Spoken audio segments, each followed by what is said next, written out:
ஓம் சாய்ராம். சாய் மகிமா டிவி நேயர்களுக்கு வணக்கம்.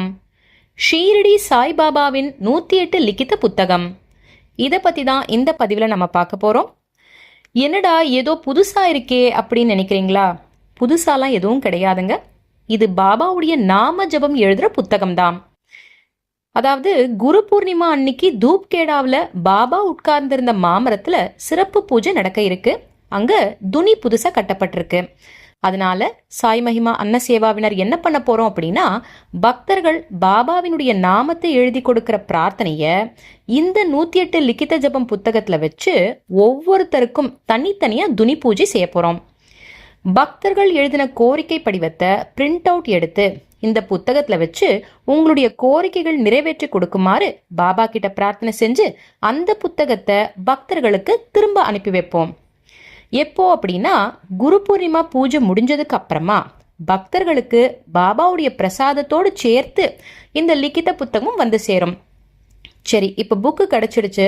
அடுத்தது என்ன பண்ணணும் அப்படின்னா, 9 நாட்களுக்கு அந்த புத்தகத்தில் கொடுக்கப்பட்டிருக்கிற ஓம் சாய், ஸ்ரீ சாய், ஜெய் ஜெய் சாயி அப்படின்ட்டு அந்த பாபாவுடைய நாமத்தை எழுதி உங்களுடைய கோரிக்கைகளையும் எழுதி, அதாவது அந்த புக்கில் தனித்தனியாக வந்து பேஜ் கொடுத்துருக்கு, கோரிக்கை படிவம் அப்படின்னு சொல்லிட்டு இருக்கு. அது எல்லாத்தையும் நீங்கள் வந்து ஃபில் பண்ணிக்கோங்க.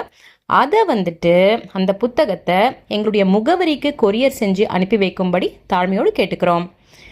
ஷீரடியில் நம்முடைய சாய் மகிமா அன்ன சேவா கூடத்தில் நீங்கள் அனுப்பி வைக்கிறீங்க இல்லையா, அந்த புத்தகம் பாபாவுக்கு முன்னாடி வச்சு தினமும் பிரார்த்தனை செய்யப்படும்.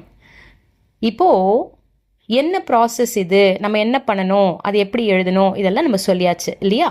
அடுத்தது இந்த லிখিত ஜபம் செய்யறதுனால என்னென்ன நன்மைகள் கிடைக்கும் அப்படின்றத நம்ம தெரிஞ்சுப்போமா.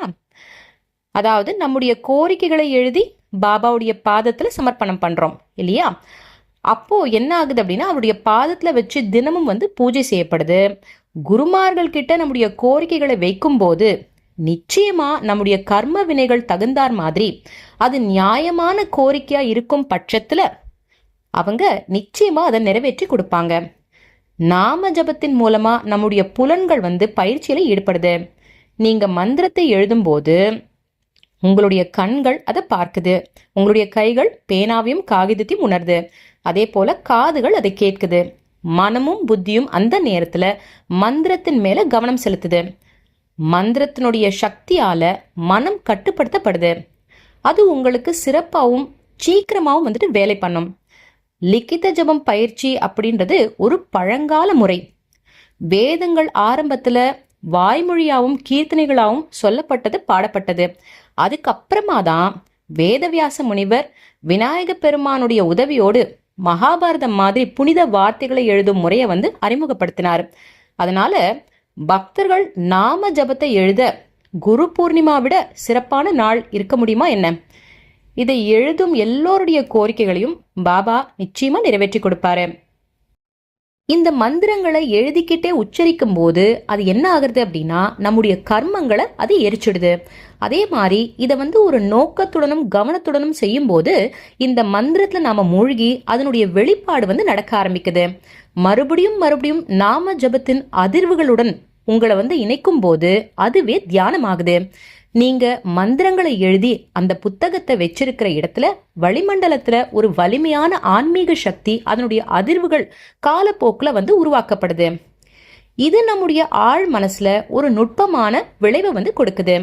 ஆக இதுதான் வந்து லிখিত ஜபத்தின் பயன்கள். சரி, இப்போ இதனுடைய பயன்கள் எல்லாம் பத்தி கேட்டாச்சு. என்ன முக்கியமான விஷயம் அப்படின்னா, பக்தர்கள் நாம ஜபத்தை எழுதி அந்த புத்தகத்தை எங்களுக்கு கொரியர் செஞ்சு அனுப்பி வைக்குமாறு கேட்டுக்கிறோம். பாபா உங்களுடைய கோரிக்கைகளை நிச்சயமா நிறைவேற்றி கொடுப்பாரு. அதனால பக்தர்கள் இந்த சிறப்பு மிக்க குரு பூர்ணிமா பூஜையில கலந்துண்டு பாபாவுடைய பரிபூர்ண அருளாசியை பெற்றுக்கொள்ளுமாறு தாழ்மையோடு கேட்டுக்கிறோம். நன்றி. ஜெய் சாய்ராம்.